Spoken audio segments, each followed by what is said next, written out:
Hello there, night owls and mystery seekers. Before we dive into tonight's chilling tale, I hope you're having a peaceful day, wherever you are in this vast, curious world of ours. Take a moment to let me know in the comments how your day's been, what time it is where you are, and what you think about the missing 411 phenomenon. Do these disappearances point to natural explanations, or is there something more at play? And while you're at it, I'd love to hear what conspiracies or mysteries you'd like us to explore in future episodes. Your suggestions often lead us down the most fascinating rabbit holes. If you're new here, welcome to Sleep Theories, where we explore the unexplained, the hidden, and the stories few dare to tell. If you've been with us before, you already know the kind of journey we're about to take. Don't forget to subscribe and ring the bell.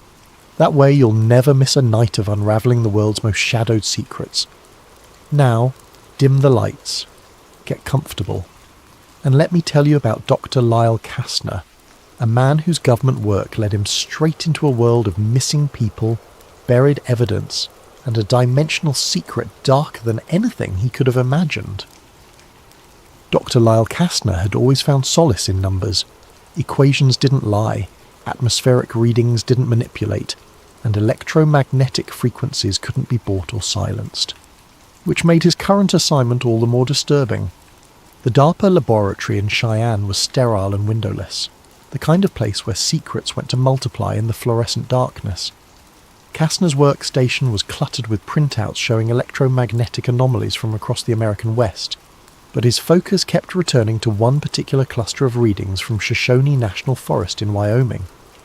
The spikes were impossible. Clean, geometric patterns that defied every known atmospheric phenomenon. They appeared in bursts, lasted exactly 43 minutes, and occurred in the same locations with mathematical precision. What made them truly unsettling was their timing. Each spike corresponded exactly with a documented missing 411 case. Dr. Kastner, the voice belonged to Colonel Morrison, his DARPA liaison.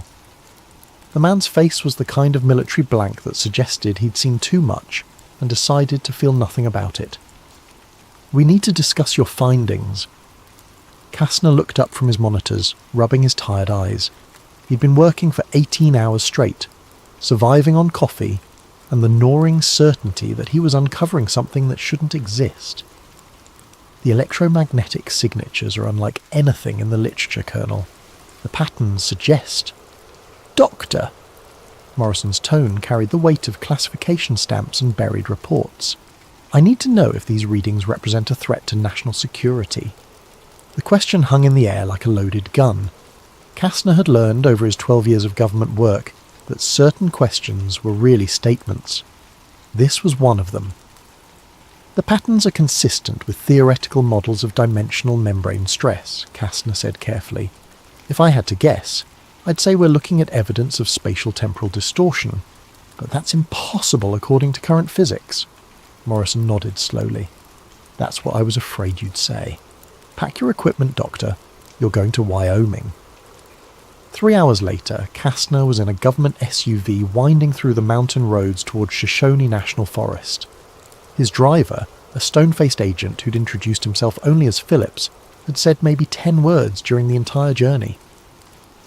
The silence gave Kastner time to think, which was never a good thing when working for DARPA. The missing 411 cases were what bothered him most. He'd done his homework during the flight, reading through David Paulides' research and the thousands of unexplained disappearances in national parks. The pattern was always the same. People vanished without a trace, often in impossible circumstances. No scent trails for search dogs to follow, no signs of struggle, no logical explanation for how someone could simply cease to exist. What the public didn't know, what Kastner had learned through his security clearance, was that the government had been tracking these disappearances for decades. There were files, classifications, and protocols that suggested the authorities knew far more than they were admitting. As they approached the forest, Kastner's portable electromagnetic detector began clicking erratically. The closer they got to the coordinates from his research, the more agitated the readings became. "We're here," Phillips announced, pulling into a small parking area beside a Forest Service road. "Your contact is waiting." Kastner gathered his equipment and stepped out into the crisp mountain air. The silence was immediate and profound, the kind of quiet that made you aware of your own heartbeat. Standing beside a ranger station was a woman in her early 40s, lean and intense, with the kind of weathered look that came from spending too much time outdoors searching for answers. "Dr. Kastner," she extended her hand. "I'm Sadie Ellman. I've been waiting to meet you for a very long time." Kastner shook her hand, noting the firm grip and the way her eyes never stopped moving, constantly scanning the tree line as if expecting something to emerge from the shadows. "I'm afraid I don't understand. My assignment here is classified." Sadie smiled, but there was no humour in it. "Doctor, I've been tracking electromagnetic anomalies in this forest for 3 years. I know about the DARPA contracts, the classified readings, and the fact that your government is covering up something that took my brother 26 years ago." The electromagnetic detector in Kastner's hand began clicking faster, its rhythm becoming almost frantic. Somewhere in the distance, a sound that wasn't quite wind and wasn't quite voices drifted through the trees. "I think," Sadie continued, "it's time we had a very serious conversation." The ranger station was small and cluttered, filled with maps, photographs and newspaper clippings that painted a picture of systematic disappearances dating back to the early 1900s. Sadie had converted the space into a makeshift research centre, complete with computer terminals, radio equipment, and what appeared to be sophisticated electromagnetic monitoring gear. 26 years ago, Sadie began, spreading a detailed topographical map across the table. My 10-year-old brother Isaac vanished during a family camping trip. Right here. She pointed to a location marked with a red X. The search lasted 3 weeks. They found nothing. No footprints, no scent trail, no torn clothing. It was as if he'd simply been erased from existence. Kastner studied the map, noting the granite formations and the precise coordinates. They matched his electromagnetic readings perfectly. "I'm sorry for your loss, but I'm not sure how this relates to my research, because it's not just Isaac." Sadie pulled out a thick folder filled with case files. Patricia Hernandez, aged 8, disappeared in 1983. Marcus Thompson, aged 12, vanished in 1994. Jenny Walsh, aged 9, disappeared in 2001. All within a 2-mile radius of this location, all under identical circumstances. The pattern was undeniable. Every case occurred in the same geological area, a region dominated by granite boulder fields and underground mineral deposits. The timing was equally significant. The disappearances happened in clusters, with years of quiet between each incident. "There's more," Sadie continued. 3 months ago, I filed a Freedom of Information Act request for all government documents related to disappearances in Shoshone National Forest. What I received was almost entirely redacted, but there were a few details that slipped through. She handed Kastner a heavily censored document. Most of it was blacked out, but he could make out references to echo anomalies, dimensional membrane stress, and coordinates that matched his electromagnetic readings. "Echo anomalies," Kastner repeated. "That's not standard government terminology." "No, it's not. But I found a reference to it in a declassified document from the 1970s. Sadie pulled up a file on her computer. Project Pegasus, time travel experiments. They used the term echo to describe temporal distortions caused by dimensional rifts. Kastner's blood ran cold. He'd heard whispers of Pegasus during his time at DARPA, but it was one of those programs that existed in the shadows, referenced only in hushed conversations and classified briefings. The official position was that it had never existed. "You're suggesting that the government has been experimenting with dimensional manipulation in this forest," Kastner said slowly, "and that these experiments are responsible for the disappearances." "I'm not suggesting anything," Sadie replied. "I'm telling you what the evidence shows. My brother didn't just vanish. He was taken, and whoever took him is still out there." The electromagnetic detector on Kastner's belt began clicking again, its rhythm becoming more insistent.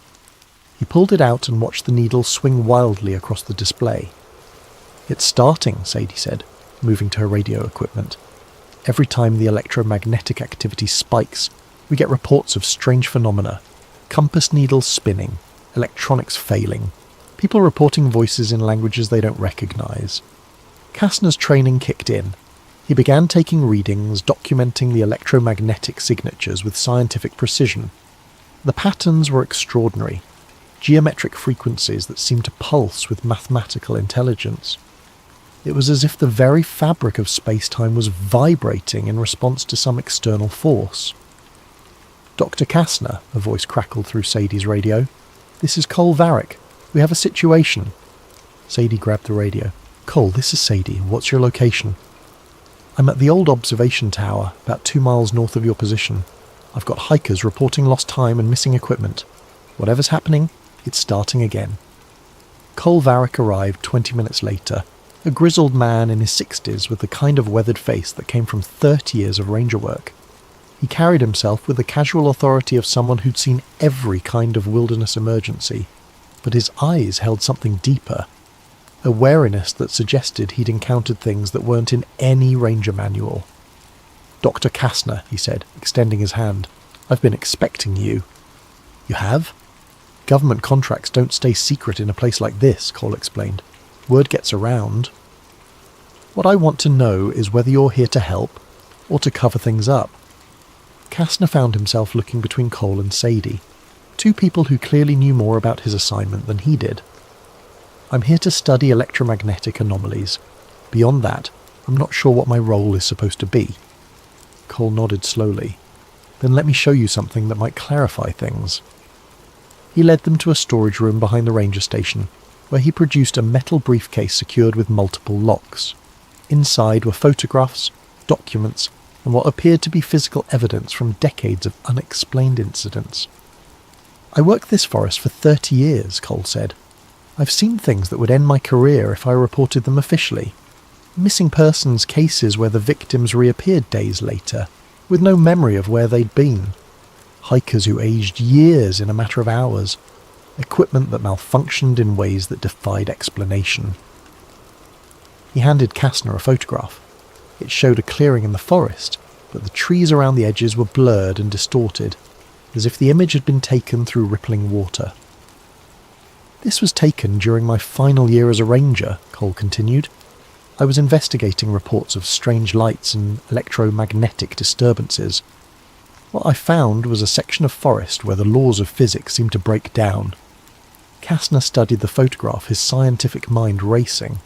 The distortions were consistent with gravitational lensing, the kind of effect that occurred when space-time itself was warped. But that was impossible at this scale unless... "Unless what, Doctor?" Sadie asked, apparently reading his expression. "Unless we're looking at evidence of a dimensional rift," Kastner said quietly. "A tear in the fabric of reality itself." The electromagnetic detector began clicking frantically, its display showing readings that shouldn't have been possible. Outside, the wind had died to complete stillness, and the normal sounds of the forest, birds, insects, the rustle of leaves, had ceased entirely. "It's happening again," Cole said, his voice tight with decades of suppressed fear. "God help us all. It's happening again."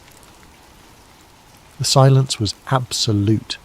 In 30 years of wilderness work, Cole had never experienced anything like it, as if the entire forest was holding its breath, waiting for something to emerge from the spaces between reality. Kastner's equipment was going haywire.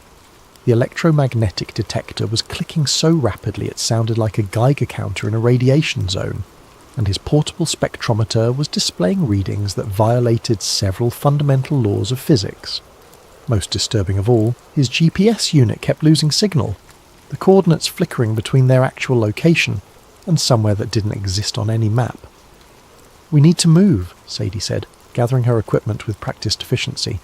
"If this follows the same pattern as the previous incidents, we have maybe 40 minutes before the activity peaks."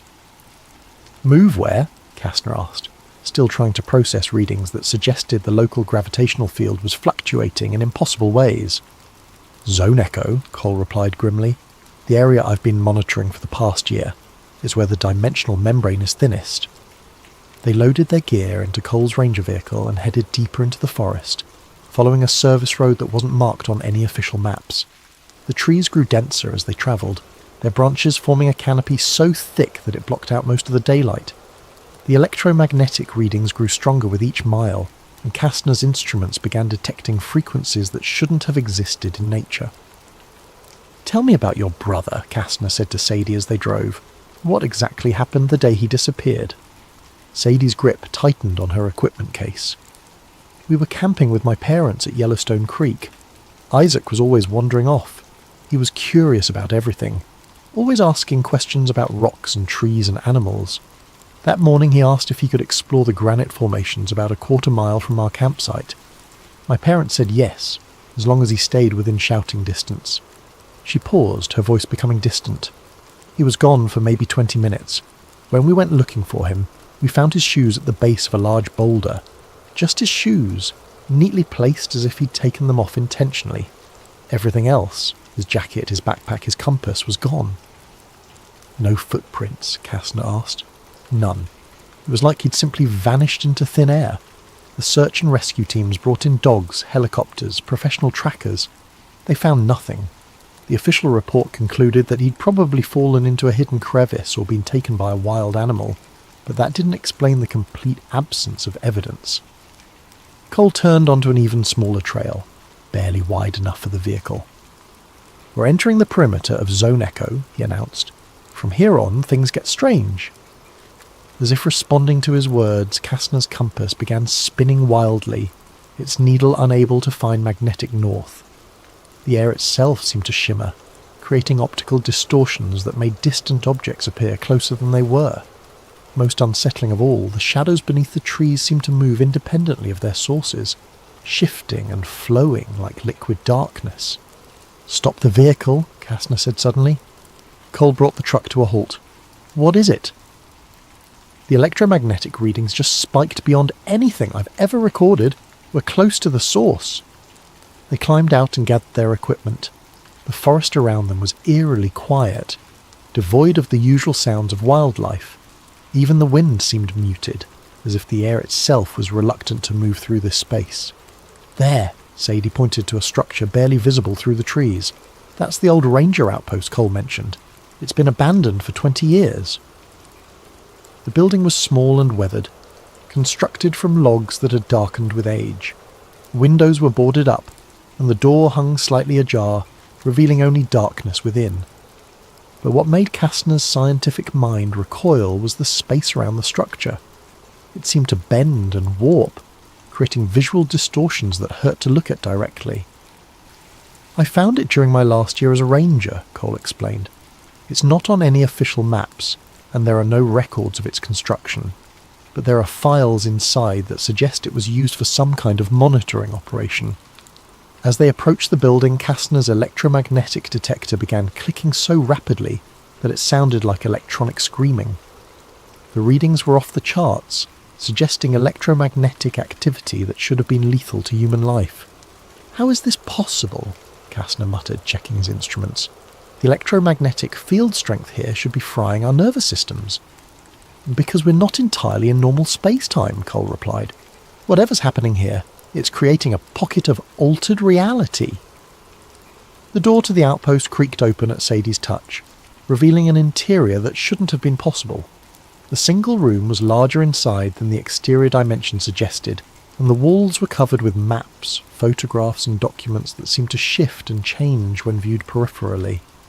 "Jesus," Sadie whispered, moving to examine a wall covered with missing person reports. "These go back to the 1920s. Kastner found himself drawn to a desk covered with scientific equipment from various eras. Some pieces looked like they belonged in a modern laboratory, while others appeared to be from the 1950s or earlier.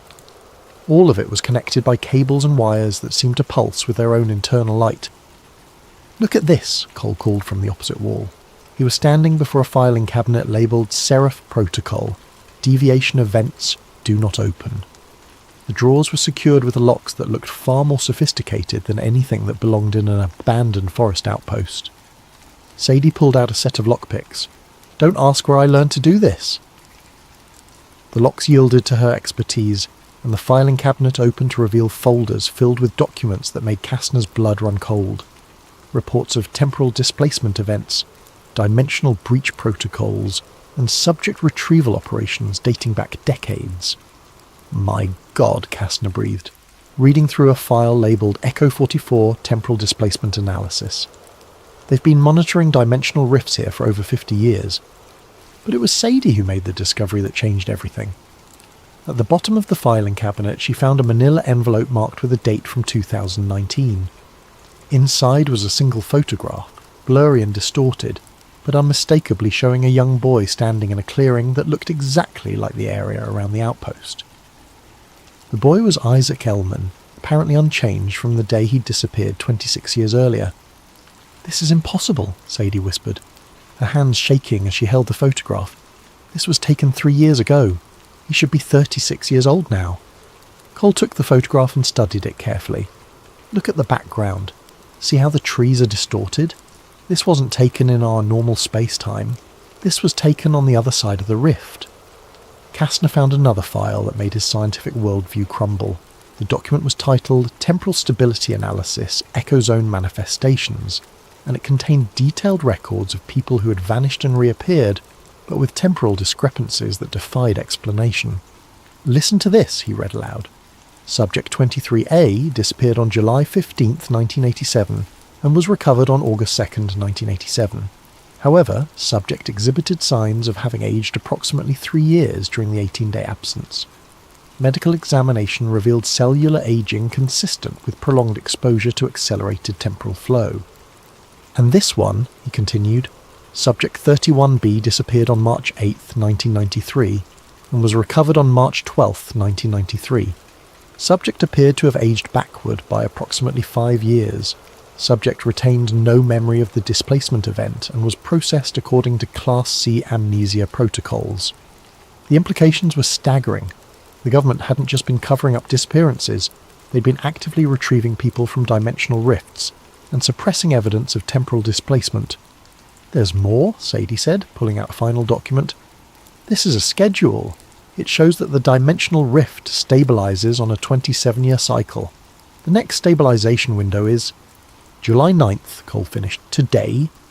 The electromagnetic detector began screaming, its readings climbing beyond anything Kastner had ever recorded. Outside, the air itself seemed to be vibrating, and the shadows beneath the trees began moving with purposeful intelligence. "We need to leave," Kastner said, his scientific training warring with a growing sense of primal fear. "Whatever's about to happen, we shouldn't be here when it does." But even as he spoke, the sound of vehicles approaching echoed through the forest. Not the rough sound of ranger trucks, but the smooth purr of government sedans moving fast through the wilderness. "They're coming," Cole said grimly, "the containment team." Through the outpost windows they could see black SUVs surrounding the building, their occupants wearing tactical gear that was far more sophisticated than anything used by local law enforcement. "Dr. Kastner," a voice called through a megaphone. "This is Agent Marcus Clem, Department of Interior. You're in violation of federal security protocols. Exit the building immediately." Kastner looked at his companions, realizing that they'd crossed a line from which there might be no return. Whatever was happening in Zone Echo, the government was willing to use extreme measures to keep it secret. "There's a back exit," Cole whispered, "but it leads directly into the heart of the dimensional distortion field." "Better than a black site prison," Sadie replied, gathering the documents and photographs. "If we're going to expose this, we need to survive long enough to tell the story." The electromagnetic readings spiked again, and the very air around them began to shimmer with otherworldly energy. Somewhere in the distance, a sound that wasn't quite human and wasn't quite machine began to echo through the forest. The dimensional rift was opening, and they were about to discover what lay on the other side. Agent Marcus Clem was the kind of man who made bureaucratic nightmares seem friendly. Tall, immaculately dressed despite the wilderness setting, he moved with the calculated precision of someone who had spent decades making problems disappear. His smile was professional and utterly without warmth. "Dr. Kastner," he said, stepping into the outpost as if he owned it. "I'm afraid your research has strayed into areas that threaten national security." Behind him, a team of tactical operatives began systematically dismantling the equipment in the outpost. They worked with the efficiency of people who had performed this exact operation many times before, carefully cataloguing and removing every piece of evidence. Agent Clem, Kastner replied, trying to maintain his composure. I'm here under direct orders from DARPA. Any interference with my research would require authorization from me, Clem interrupted, producing a document that bore seals and signatures that made Kastner's security clearance look like a library card. As of this moment, you are relieved of your assignment and placed under protective custody. Sadie stepped forward, her camera recording everything. Protective custody? Are you threatening a federal researcher? Clem's smile widened. Ms. Ellman, isn't it? I'm familiar with your work. 3 years of FOIA requests, illegal surveillance of government operations, and now trespassing on classified federal property. I'm afraid your investigation ends here. You can't suppress this, Sadie said, her voice steady despite the circumstances. People have a right to know what happened to their loved ones. People have a right to live in a world where certain truths remain classified, Clem replied. Trust me, Miss Ellman, some secrets are buried for the protection of everyone. The electromagnetic detector in Kastner's pocket began clicking frantically, its rhythm becoming so rapid it sounded like electronic panic. The air around them started to shimmer, and the shadows in the corners of the outpost began moving independently of their sources. Sir, one of the tactical operatives said, his voice tight with tension, we're getting massive electromagnetic readings. The event is starting ahead of schedule. Clem's professional composure cracked slightly. That's impossible. The calculations showed we had at least 6 hours. The calculations were wrong, Cole said grimly. The dimensional rift doesn't follow human schedules. As if responding to his words, the air in the centre of the outpost began to ripple like water. The distortion grew larger, revealing glimpses of another place, a mirror image of the forest that was wrong in ways that made the human mind recoil. Evacuation protocol, Clem ordered. Everyone out now.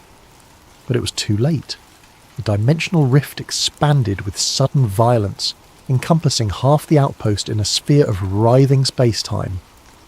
The government operatives who were closest to the distortion simply vanished, their equipment clattering to the floor as if they had never existed.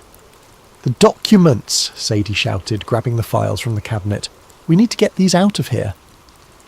Kastner found himself torn between scientific fascination and survival instinct.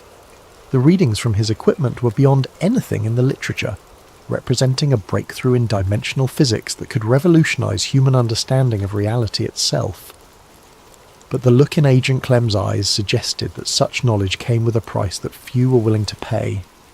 Dr. Kastner, Clem said, his voice taking on a desperate edge, you don't understand what you're dealing with. The people who go through that rift don't come back the same. Some don't come back at all. Then tell me the truth, Kastner replied. What is this place? What happened to the missing people? Clem looked around the outpost, his carefully constructed facade crumbling. This is where we learned that reality has cracks, places where the membrane between dimensions is thin enough that people can slip through. We've been monitoring these sites for 70 years, trying to understand them, trying to control them. And the disappearances?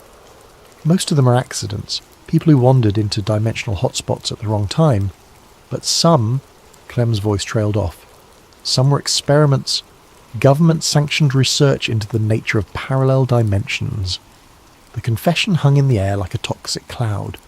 Kastner felt his world shifting, the comfortable certainties of his scientific career crumbling in the face of evidence that the government had been actively experimenting with forces beyond human comprehension. My brother, Sadie said, her voice barely above a whisper. Was he an experiment? Clem's silence was answer enough. The dimensional rift continued to expand, its edges crackling with energy that made the air itself seem to sing.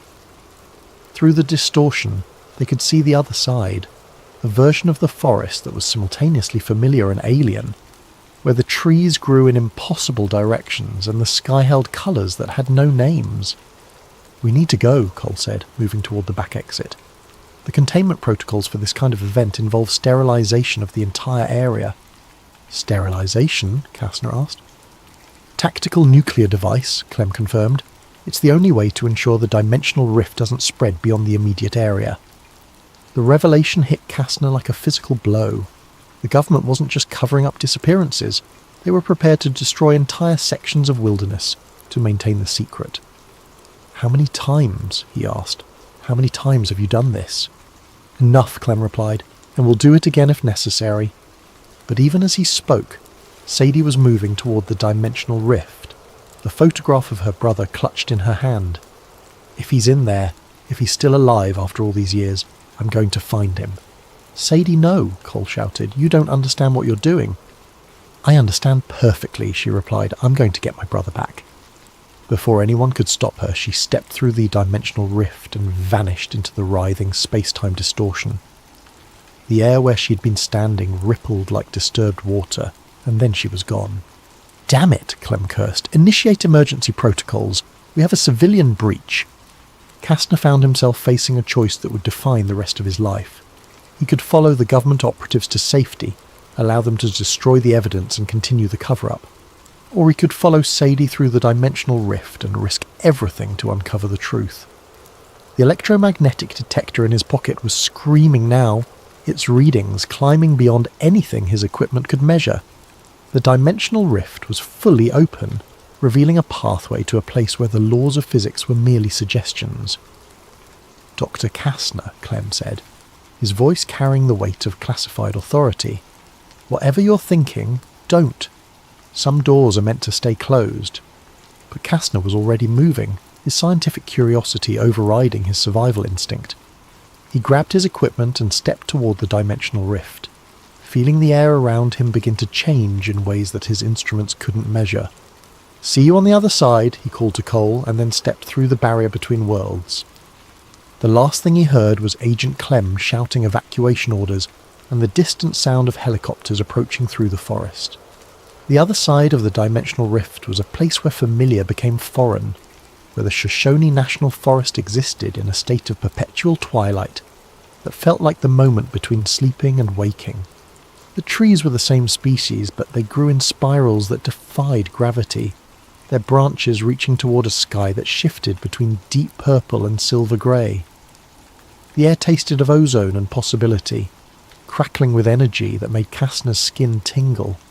His electromagnetic detector was useless here, its readings fluctuating so wildly that the display looked like electronic noise. But he could feel the dimensional energy around him, a constant low-level vibration that seemed to resonate in his bones. "Sadie," he called, his voice echoing strangely in the altered space. "Where are you?" Her response came from somewhere ahead, distorted by the dimensional field, but unmistakably relieved. "Kastner! Thank God! I was afraid I'd lost you." He found her standing in a clearing that was simultaneously exactly like the area around the outpost and completely different. The granite formations were the same, but they pulsed with internal light that created shifting patterns across their surfaces. The ground beneath his feet felt solid, but his instruments detected gravitational anomalies that suggested they were walking on something that wasn't quite matter as humans understood it. "The readings here are incredible," Kastner said, checking his equipment. "The dimensional membrane is completely destabilized. We're existing in a space that's partially outside normal space-time." "I don't care about the readings," Sadie replied, her voice tight with decades of suppressed hope. "I care about finding my brother." She was holding the photograph from the outpost, the image of young Isaac that had been taken 3 years earlier. In the strange light of the dimensional rift, the picture seemed to shimmer and move, as if the boy in the image was trying to step out of the paper. "We need to be careful," Kastner warned. "The temporal flow here is unstable. Time might not work the way we're used to." As if responding to his words, the forest around them began to change. The trees shifted and flowed like liquid, their positions rearranging themselves in patterns that followed no earthly logic. The clearing where they stood remained stable, but everything beyond it seemed to exist in a state of constant flux. "There!" Sadie pointed to a figure moving through the shifting landscape. "Someone's coming." The figure approached with the uncertain gait of someone who had been walking for a very long time. As it drew closer, Kastner could see that it was a young boy, perhaps 10 years old, wearing clothes that were both timeless and somehow out of place. "Isaac?" Sadie whispered.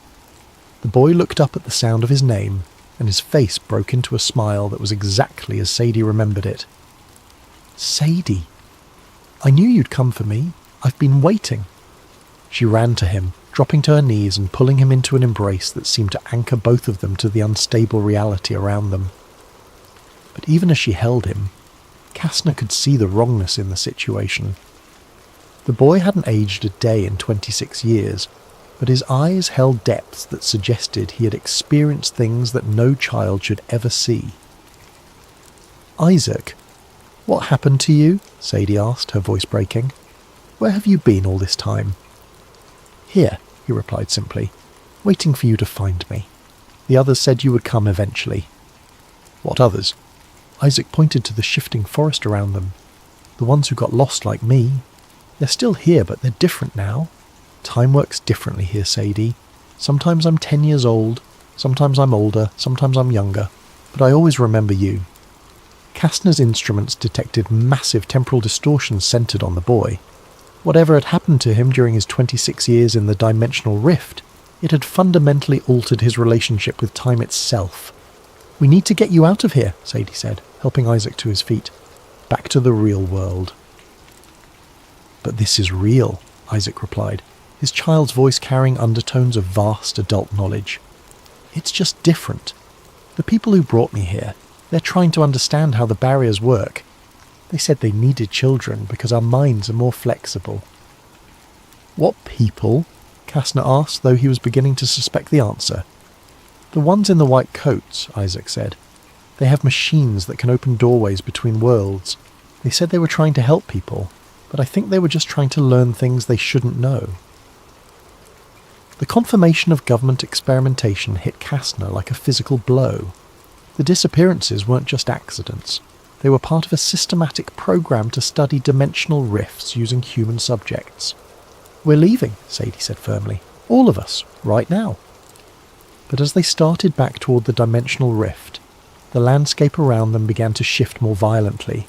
The trees twisted into impossible configurations, and the ground beneath their feet rippled like disturbed water. "Something's wrong," Isaac said, his young face creased with worry that belonged to someone much older. "The doorway's becoming unstable." Through the dimensional barrier they could see the real world, or what was left of it. Government vehicles surrounded the outpost, and men in hazmat suits were setting up equipment that looked ominous in its precision. "They're preparing to seal the rift," Kastner realized, his blood running cold. "If they close it while we're still in here, we'll be trapped," Sadie finished. "Forever." The dimensional barrier began to contract, its edges sparking with violent energy. Whatever the government team was doing on the other side, it was destabilizing the entire pocket dimension. "There's another way," Isaac said suddenly. "The others showed me, but someone has to stay behind to keep the pathway open." Cole's voice crackled through the dimensional static transmitted by equipment that shouldn't have worked across the barrier between worlds. "Sadie, Kastner, can you hear me? I'm holding them off as long as I can, but you need to get out now." Through the shrinking portal they could see Cole standing between the government operatives and their equipment, his ranger's authority the only thing preventing them from completing their containment protocol. "Go," he called to them. "Get that boy home where he belongs." The dimensional rift contracted further, its edges now crackling with energy that hurt to look at directly. Isaac grabbed Sadie's hand and pulled her toward the barrier, his small frame somehow anchoring them both to the shifting reality. "When we go through," he said, his voice carrying the weight of 26 years of accumulated wisdom, "I might change. The time differential, I might age all at once." "I don't care," Sadie replied, tears streaming down her face. "You're my brother.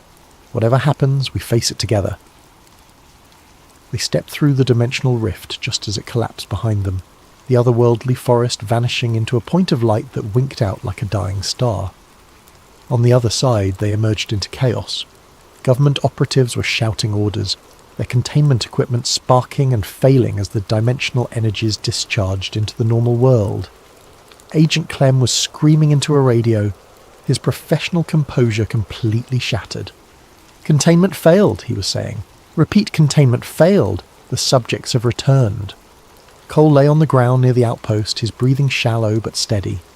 The government team's equipment had overloaded when he interfered with their protocols, and the resulting electromagnetic pulse had knocked him unconscious. But it was Isaac who drew everyone's attention. As the dimensional energies faded from his body, he began to age rapidly, 26 years of accumulated time catching up with him in a matter of seconds. His features shifted and matured, his body growing taller and stronger, until he stood before them as a 36-year-old man who still had his sister's eyes. "Hello, Sadie," he said, his voice deeper now but still unmistakably her brother's. "I told you I'd remember you." Agent Clem stepped forward, his hand moving toward his weapon, but Kastner intercepted him. "Don't even think about it. Too many people know the truth now." "Dr. Kastner," Clem said, his voice taking on a pleading tone, "you don't understand the implications. If this information becomes public..." "Then maybe it's time the public knew," Kastner replied. "Maybe it's time we stopped treating human beings as test subjects for dimensional experiments." 6 months later, Dr. Lyle Kastner sat in a small apartment in Denver, staring at a computer screen filled with data that officially didn't exist. The government had kept its word about the non-disclosure agreements. No one who had been present during the Zone Echo incident was allowed to discuss it publicly. But they couldn't stop him from thinking, from analysing, from understanding the implications of what they had discovered. Sadie had adapted to having her brother back with remarkable resilience. Isaac, now going by his full name, Isaac Elman Varick in honour of Cole, who had died peacefully in his sleep 3 weeks after the incident, had struggled with existing in a world that had aged 26 years without him. But he was adjusting, learning to navigate a reality where smartphones and social media existed alongside memories of a forest, where time flowed like honey and space folded in on itself. The official reports had classified the entire incident as a geological instability event that had required emergency evacuation of the area. Zone Echo was now permanently off-limits to civilian access, surrounded by fencing and monitoring equipment that ensured no one would accidentally stumble into another dimensional rift. But the truth had a way of spreading, despite government efforts to contain it. Missing 411 researchers had begun documenting similar electromagnetic anomalies at other national parks. Families of disappeared persons were asking harder questions about official explanations. The conspiracy theories that had once seemed far-fetched were beginning to look like conservative estimates of the truth. Kastner's computer chimed with an incoming message. The sender was listed as anonymous, but the content made his blood freeze. "Dr. Kastner," the message read, "the Echo Protocol is not unique to Shoshone. There are 17 active sites across North America, and the dimensional barriers are weakening. The 27-year cycle is accelerating. The next convergence is in 18 months. If you want to prevent a dimensional cascade that could destabilize reality itself, meet us at the coordinates attached to this message. Come alone. Trust no one from the government. They are no longer in control of this situation." Attached to the message were coordinates for a location in the Cascade Mountains of Washington state, along with a single photograph that made Kastner's hands shake. It showed a young girl, perhaps 8 years old, standing in a clearing that was wrong in all the same ways that Zone Echo had been wrong. She was holding a sign that read "Help Us" in a child's careful handwriting. But what made the image truly terrifying was the timestamp. It had been taken 3 days ago. Kastner closed his laptop and reached for his phone. Sadie answered on the second ring. "It's starting again, isn't it?" she said without preamble. "How did you know?" "Because I just received a package," she replied, her voice tight with familiar determination. "A cassette tape labelled Echo 44B. It contains a recording of my own voice, warning myself about something that hasn't happened yet." Kastner felt the familiar sensation of reality shifting around him, the same feeling he'd experienced in the dimensional rift. Whatever they had uncovered in Zone Echo, it was far from over. "The coordinates," Sadie continued, "Washington State. I'll pick you up in 2 hours." "This could be a trap," Kastner warned. "Everything about this has been a trap from the beginning," Sadie replied. "But those children in the other dimensions are still waiting for someone to bring them home." As Kastner hung up the phone and began gathering his equipment, he couldn't shake the feeling that they were being watched. Not by government agents or military operatives, but by something that existed in the spaces between worlds, something that had been waiting patiently for the barriers between dimensions to weaken enough for it to cross over. The missing 411 cases weren't just random disappearances. They were part of something larger, something that had been building for decades. And now, as the dimensional rifts began to destabilize across the continent, humanity was about to discover that some mysteries were never meant to be solved. In the distance, thunder rolled across the Denver skyline. Though the weather reports had called for clear skies, the electromagnetic detector in Kastner's equipment bag began clicking softly, its rhythm matching the pattern of his heartbeat. The echo was spreading and time was running out.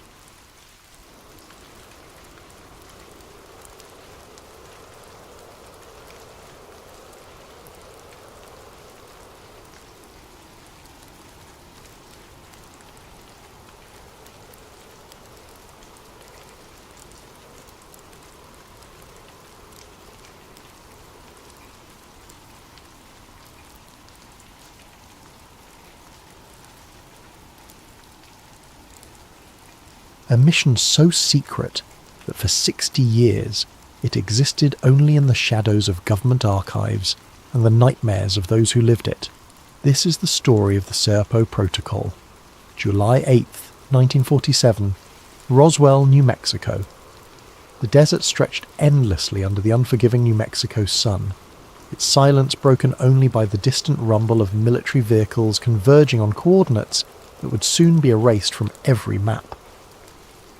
Major William Blanchard stood at the edge of what the press would later call a weather balloon crash site, watching as soldiers in hazmat suits carefully extracted something that defied every law of physics he'd learned at West Point. The craft was no larger than a school bus, its surface a seamless amalgamation of metal that seemed to shift colour in the harsh sunlight. But it wasn't the technology that made Blanchard's hands tremble as he lit his third cigarette in 10 minutes. It was the bodies. 3 of them, humanoid but wrong, in ways that made his brain struggle to process what his eyes were seeing. Grey skin with an almost translucent quality, oversized heads that seemed too heavy for their thin necks, and eyes that remained open even in death, black and vast as the void between stars. 2 were clearly dead, their bodies twisted from the impact, but the third one moved. "Jesus Christ," whispered Sergeant Martinez, the first man to reach the site. "It's still breathing." Dr. Detlev Bronk, the biophysicist who'd been hastily flown in from Johns Hopkins, knelt beside the surviving being with the careful precision of a man who understood he was witnessing history. The creature's chest rose and fell in a rhythm that was almost human, but not quite. When their eyes met, Bronk later wrote in his classified report, he felt something he couldn't explain. Not fear exactly, but a profound sense of being observed by an intelligence that was both ancient and utterly alien. "We need to keep it alive," Bronk said, his voice steady despite the magnitude of what he was suggesting. "This changes everything." General Nathan Twining, who had arrived from Wright-Patterson Air Force Base just hours earlier, nodded grimly. "Doctor, you have unlimited resources and absolute secrecy. Make it happen." What followed were 18 months of the most intensive interspecies communication effort in human history. The being, designated as Extraterrestrial Biological Entity 1, or EBE-1, was housed in a specially constructed facility beneath Wright-Patterson. Teams of linguists, mathematicians and physicists worked around the clock to establish some form of communication with their guest. The breakthrough came in the form of mathematics. Universal constants, it turned out, were truly universal. Pi, the speed of a light, the golden ratio, these became the building blocks of a crude but functional communication system. EB1 drew complex diagrams in the sand of his containment area, star charts that mapped constellations invisible to the naked eye from Earth. Through painstaking months of mathematical exchanges, a story emerged. EBE-1 was from a planet they called Serpo, orbiting a binary star system in what humans knew as Zeta Reticuli. His people, the Ebens, had been observing Earth for centuries, studying human development with the patience of beings who measured time in millennia rather than decades. The crash at Roswell hadn't been an accident. It had been a deliberate landing gone wrong, the first attempt at formal contact with the dominant species of the third planet from Sol. EB-1's ship had been damaged by atmospheric electrical interference. technology that worked perfectly in the thin atmosphere of Serpo, but failed catastrophically in Earth's denser air. But the most shocking revelation came in December 1950, when EB-E1, through a series of increasingly complex mathematical proofs, indicated that more of his people were coming. Not as invaders, but as diplomats. They wanted to establish what humans would later term an exchange program. President Eisenhower, briefed on the situation in a meeting so classified that no official record exists, reportedly sat in stunned silence for 10 minutes before speaking. "Gentlemen," he finally said, "we're no longer alone. God help us all." The deal was formalised in a series of secret meetings between 1952 and 1954. The Ebens would share their technology, their knowledge of the cosmos, and their understanding of physics that made interstellar travel possible. In exchange, they requested something that seemed almost innocent. They wanted to study human culture, human biology, and human psychology by hosting a small group of volunteers on their home world. 12 humans would travel to Serpo. The mission would last approximately 10 Earth years, though the time dilation effects of interstellar travel made precise calculations impossible. The volunteers would be military personnel, scientists and specialists chosen for their psychological stability and their ability to adapt to extreme conditions. It was called the Serpo Protocol, and it would become the most classified operation in human history. EB-1 died in 1952, but not before transmitting a message to his homeworld through technology that human scientists still don't fully understand. The reply came 3 years later, not as a radio signal, but as a physical object that materialized in the Nevada desert, a communications device that allowed real-time dialogue across the impossible distances of space. The Ebens confirmed the exchange.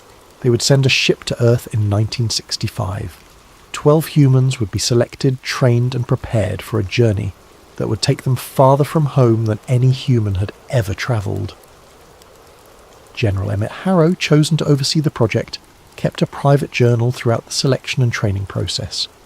His final entry, dated June 15, 1965, read, "We're not sending soldiers, we're sending witnesses. God knows what they'll witness, but history will judge us by what they become." The selection process began in earnest in 1962. Military personnel from all branches were screened for psychological stability, physical fitness, and perhaps most importantly, their ability to keep secrets. The final 12 were chosen not just for their skills, but for their capacity to represent humanity to a species that had watched our civilization rise from the primordial mud. Among them was Major Elias Rourke, a linguist and xenobiology analyst who had been working on the EB communication project since 1951. His selection was never in doubt. He had spent 4 years learning to think like an alien, to see the universe through eyes that had evolved under different stars. If anyone could survive 10 years on an alien world and return with his sanity intact, it was Rourke. He would be wrong about the sanity part. June 1965, Holloman Air Force Base, New Mexico. The training facility existed in the space between official and unofficial, a collection of buildings that appeared on no maps and consumed resources that appeared in no budgets. For 3 years, 12 human beings prepared for a journey that would take them farther from Earth than the combined distance of every human expedition in history. Major Elias Rourke stood before a wall-sized star chart, his finger tracing the impossible line between Sol and Zeta Reticuli. 39 light-years. In human terms, it might as well have been 39 million. The Ebens had explained, through their mathematical language, that the journey would take approximately 10 months due to something they called gravitational corridor jumps, a method of faster-than-light travel that folded space like origami. "Still can't believe we're actually doing this," said Captain Sarah Chen, the mission's xenobiologist. She was one of only 2 women selected for the mission, chosen for her expertise in extremophile organisms and her psychological evaluation scores that suggested she could adapt to almost any environment. "Believe it," replied Dr. Marcus Webb, the team's physician. "In 3 days we'll be farther from home than any human has ever been, assuming we survive the trip." The 12 had been living, training and preparing together for 3 years. They knew each other's strengths, weaknesses, fears, and hopes better than most married couples. They had to. For the next 10 years, they would be the only humans on a world that existed under alien stars. The team was carefully balanced. 4 military officers, 3 scientists, 2 engineers, 2 medical personnel, and 1 linguist. Each had been chosen not just for their primary skills, but for their secondary abilities. Rourke, for instance, was not just a linguist, but also a trained pilot and electrical engineer. Chen was a xenobiologist, who also held degrees in geology and atmospheric science. Every member of the team was in effect a Swiss Army knife of human knowledge and capability. Dr. Inez Marlowe, the mission's Earthside coordinator, had spent the last 3 years developing the monitoring systems that would track the team's vital signs, psychological states, and mission progress across the vast distances of space. Her laboratory, buried 3 levels beneath Wright-Patterson, contained communication equipment that incorporated both human and Eben technology. The biomonitoring systems are as ready as they can be, she reported to General Harrow during the final mission briefing. But we're operating on assumptions about physics that we don't fully understand.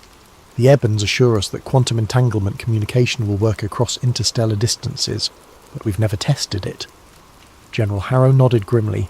Doctor, this entire mission is built on assumptions. We're assuming the Ebens are telling the truth about their intentions. We're assuming our people can survive on their world. We're assuming they'll actually bring them back. He paused, lighting one of the cigars that had become his trademark during the project. We're assuming a lot of things because the alternative is to admit we have no idea what we're doing. The Eben ship arrived on schedule, materializing in the Nevada desert with no fanfare, no dramatic light show, no Hollywood special effects. One moment the desert was empty, the next moment a craft roughly the size of a small apartment building sat on the sand as if it had always been there. The technology involved was so far beyond human understanding that the scientists monitoring the arrival could only describe it as impossible. The ship itself was a marvel of engineering that seemed to defy every law of physics. Its surface was smooth to the point of being frictionless, made of a material that absorbed light rather than reflecting it. There were no visible engines, no exhaust ports, no indication of how something so massive could move through space. It simply existed, a perfect example of technology so advanced it appeared to be magic. 3 Ebens emerged from the ship, moving with the fluid grace of beings who had evolved in lower gravity. They were taller than EB-1 had been, nearly 6 feet in height, with the same grey skin and oversized eyes that had become iconic in the years since Roswell. They communicated through a combination of telepathy and mathematical equations projected onto handheld devices that appeared to be made of crystallized light. The lead Eben, designated EBE-2 by the human team, approached General Harrow with what could only be described as ceremony. Through the translation device, he transmitted a message that had been prepared for this moment. We welcome the children of Saul to journey with us. They will see wonders beyond their current understanding. They will return changed, but they will return. The 12 volunteers said their goodbyes to Earth in a sterile conference room that had been set up for the occasion. Family members had been told they were being deployed on a long-term classified mission. The truth was so far beyond the realm of possibility that even the cover story seemed incredible. Rourke's final Earthside journal entry, dated July 16, 1965, read, "Today, we leave the only world humans have ever known. I've spent 3 years preparing for this moment, learning about Serpo, studying Eben culture, trying to understand what we're walking into. But standing here now, looking at that ship, I realise that nothing could have prepared us for this. We're not just leaving Earth, we're leaving everything that makes us human. I pray we can find our way back." The journey began with a sensation that defied description. The Eben ship didn't launch or take off in any conventional sense. Reality simply shifted around them, as if the universe had decided that they were no longer on Earth, but somewhere else entirely. The transition was so smooth that for a moment, Rourke wondered if they had moved at all. It was only when he looked through the ship's viewing portal that he realised the magnitude of what had just happened. Below them, Earth hung in the void like a blue marble, already so distant that the continents were barely visible. They had travelled farther in 30 seconds than humans had travelled in the entire history of space exploration. The ship's interior was a study in a functional minimalism. Curved walls that seemed to be made of the same light-absorbing material as the exterior, floor surfaces that provided perfect traction without being rough, and lighting that appeared to emanate from the walls themselves. The Ebens had prepared a section of the ship for their human guests, complete with sleeping quarters, a common area, and what appeared to be a food preparation facility. But it was the navigation chamber that truly highlighted the gulf between human and Eben technology. The room was dominated by a three-dimensional star map that showed their position in real time, their trajectory through space represented by a thin line of light that stretched from Sol toward Zeta Reticuli. The mathematics involved in plotting their course was so complex that Dr. Webb, who held a doctorate in theoretical physics, admitted he couldn't even understand the basic principles involved. "How do you calculate a route through folded space?" he asked EBE-2 during one of their daily communication sessions. The Ebens' response, translated through the device, was both simple and profound. "You don't calculate the route. You convince space to change its shape." The journey to Serpo would take 10 months ship time, but due to the effects of travelling through folded space, the actual passage of time was far more complex. According to the Eben calculations, they would arrive at Serpo having aged only about 8 months, while nearly a year would pass on Earth. The implications of this temporal displacement were staggering, but the human team had been prepared for it during their training. As Earth dwindled behind them and the stars ahead grew brighter, the 12 volunteers began to understand that they weren't just travelling to another world, they were travelling to another reality, one where the laws of physics were suggestions rather than absolute truths, where time itself could be manipulated, and where humanity's place in the universe was far smaller than anyone had ever imagined. 1966 to 1975, Serpo, Zeta Reticuli system. The first glimpse of Serpo came through the ship's viewing portal as a rusty orange dot against the star-filled void. As they approached, the dot resolved into a world that was simultaneously familiar and utterly alien. Continents and oceans were visible, but the colours were wrong. The land masses were various shades of orange and red, while the oceans appeared to be a deep purple black. 2 suns hung in the sky, one larger and brighter than Sol, the other smaller and redder. "It's beautiful," whispered Lieutenant Angela Torres, the mission's communications specialist, as she watched the alien world grow larger in the viewport. "And terrifying." Dr. Chen was already taking readings with the portable instruments they'd brought from Earth. Atmospheric composition is roughly 60% nitrogen, 35% oxygen, with traces of argon and some compounds I don't recognise. It's breathable, but we'll need to monitor ourselves carefully for the first few months. The landing was as seamless as their departure from Earth had been. The ship simply settled onto the surface of Serpo as if it had always been there, the advanced technology making the arrival feel almost anticlimactic. When the boarding ramp lowered, the 12 humans got their first taste of alien air. It was hot, much hotter than they'd expected despite the briefings.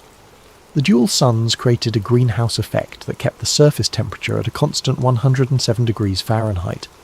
The air was thick and humid, carrying scents that were both familiar and strange.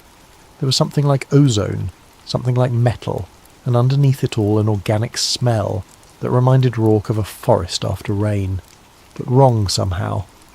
The gravity was lighter than Earth's, about 0.7 g, which made movement feel bouncy and imprecise.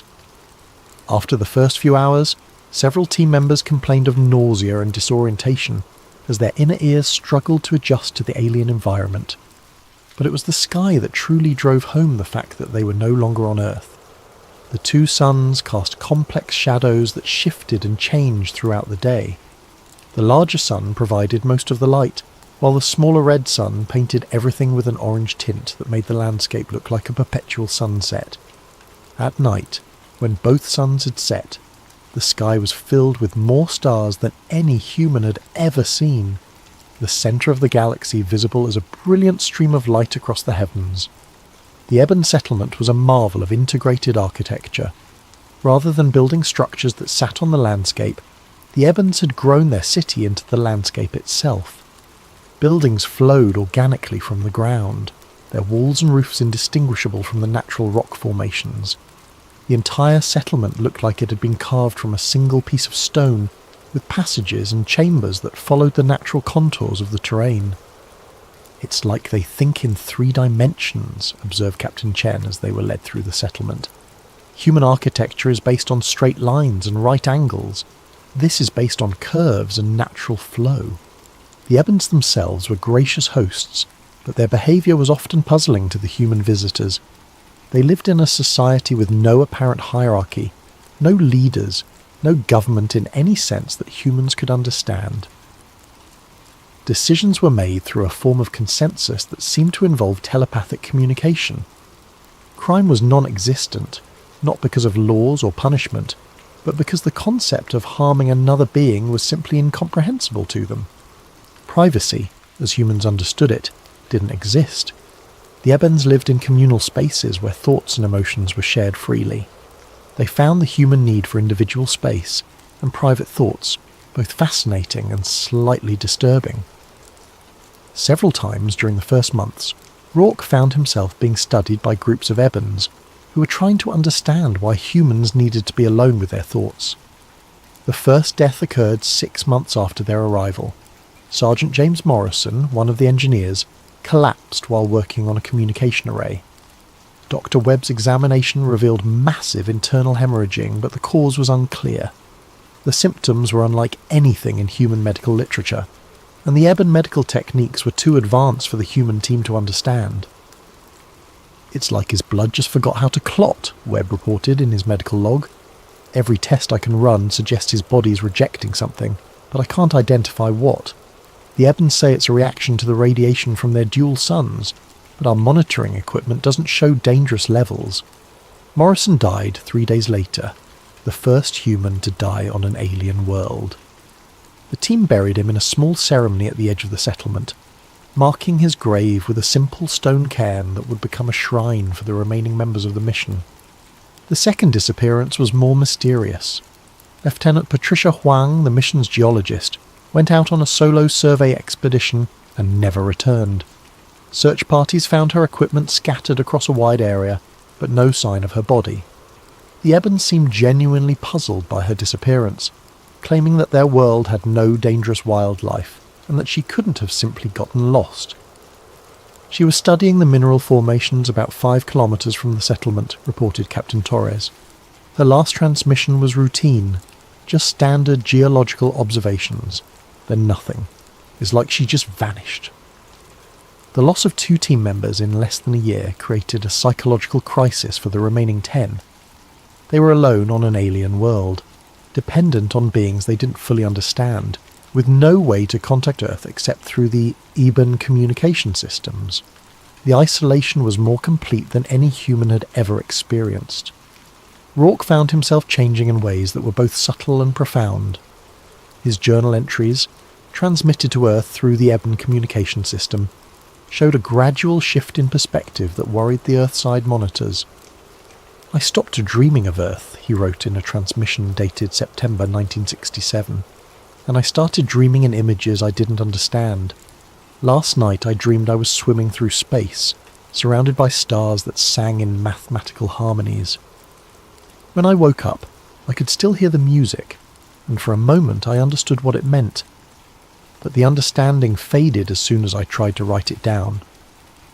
The mission psychologist, Dr. Amanda Stewart, noticed similar changes in the other team members. They were adapting to Serpo in ways that went beyond simple acclimatization. Their thought patterns were becoming more abstract, their problem-solving approaches more intuitive. They were becoming something new, something that was neither fully human nor fully alien. "We're changing," she reported to Earth in a classified transmission. "The change is subtle, but it's real. We're thinking differently, seeing the universe differently. I'm not sure we'll be the same people who left Earth when we return." The years passed in a rhythm dictated by the twin suns. Serpo's day cycle was 43.3 Earth hours, which meant that human circadian rhythms were constantly out of sync with the local environment. The team learned to sleep when exhaustion overcame them, rather than trying to maintain Earth normal schedules. They studied Ebon culture, technology and philosophy, transmitting their observations back to Earth through the quantum communication system. But the deeper they delved into Ebon society, the more they realised how fundamentally different the two species were. Humans were individuals first and social beings second. Ebons were collective entities who occasionally experienced individuality as a temporary state. The Ebons, for their part, were equally fascinated by their human guests. They studied human behaviour with the intensity of anthropologists, trying to understand concepts like ambition, jealousy, and love. They were particularly puzzled by human creativity, the ability to imagine things that didn't exist and then work to make them real. They create stories, reported one Ebon observer in a transmission that was intercepted by Earthside monitors. They create elaborate fictional narratives that serve no practical purpose. Yet these stories seem to provide them with emotional satisfaction. This behaviour is unique among the species we have encountered. By 1970, the mission had settled into a routine that was both productive and increasingly bizarre. The humans had learned to navigate Ebon society, to communicate through the telepathic interface systems, and to survive in an environment that was constantly trying to kill them. But they were also losing their connection to Earth, to humanity, to the species they had been born to represent. The third death occurred in 1972. Dr. William Chen, the xenobiologist, succumbed to what appeared to be a form of cancer, but unlike any cancer seen on Earth. The tumours were crystalline in structure, as if his body was trying to transform into something that could better survive on Serpo. The fourth death was a suicide. Captain Robert Hayes, one of the military officers, walked into the desert during a dust storm and was never seen again. His final message, left on his personal recording device, was simple. I can't remember what it feels like to be human. I can't remember why that matters. By 1975, 8 members of the original 12 remained.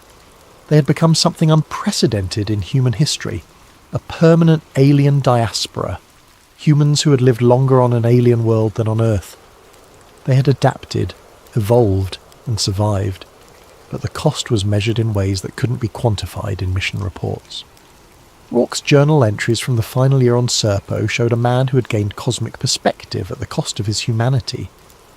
I understand now why the Ebons agreed to this exchange, he wrote. They weren't studying us to learn about human nature. They were studying us to see what we would become when we were removed from the context that made us human. We are their experiment in forced evolution. The message that a ship would arrive to take them back to Earth came as both a relief and a terror. After 10 years on Serpo, the prospect of returning to a world they barely remembered was almost as frightening as the original journey into the unknown. 1975 to 1978, Blackhall Station, Antarctica. The journey back to Earth was a mirror image of their departure, but the 8 humans who entered the Ebon ship were fundamentally different from the 12 who had left a decade earlier. They were thinner, their skin bearing a greyish pallor that came from years under alien suns. Their eyes held a depth that spoke of having seen wonders and horrors in equal measure. Most disturbing of all, they moved with an unconscious grace that was distinctly non-human. Dr. Inez Marlowe, now the chief of xenobiology at Wright-Patterson, watched the ship's arrival through high-powered telescopes from a monitoring station in Nevada.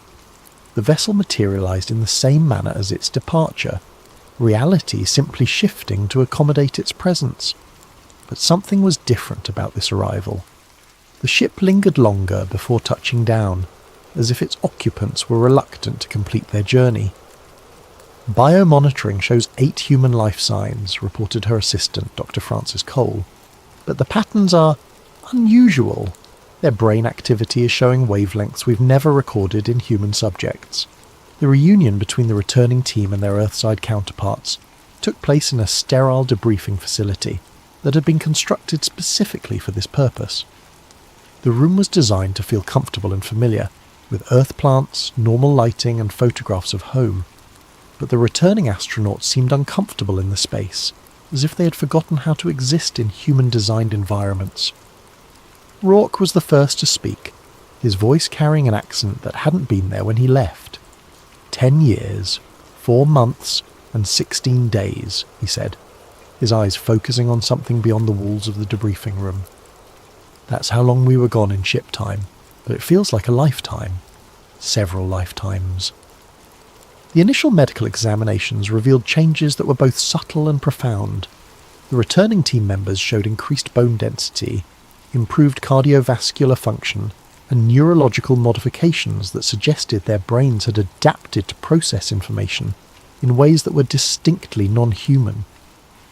Most remarkably, they all showed evidence of low-level telepathic abilities, something that hadn't existed in humans before the mission. They're still human, Dr. Marlowe reported to General Harrow, but they've been changed on a fundamental level. It's as if exposure to Ebon society has activated dormant potentials in human neurology. They're thinking in ways that we can't fully comprehend. The debriefing process was intended to last 3 months. It ended up taking 3 years. The returning team was housed at Blackhall Station, a facility that officially didn't exist on the Ross Ice Shelf in Antarctica. The location was chosen for its isolation and its ability to maintain perfect security. The 8 survivors would live there for the next 3 years, undergoing the most intensive debriefing in military history. The stories they told were both fascinating and terrifying. They described a world where the laws of physics were fluid, where consciousness could be shared between individuals, where technology and biology had merged to create a civilization that was incomprehensibly advanced. But they also described a society that was utterly alien, where human concepts of individuality, privacy, and personal autonomy simply didn't exist. The Ebons don't understand love, explained Dr. Stewart during one of her sessions. They understand attachment, cooperation, and mutual benefit.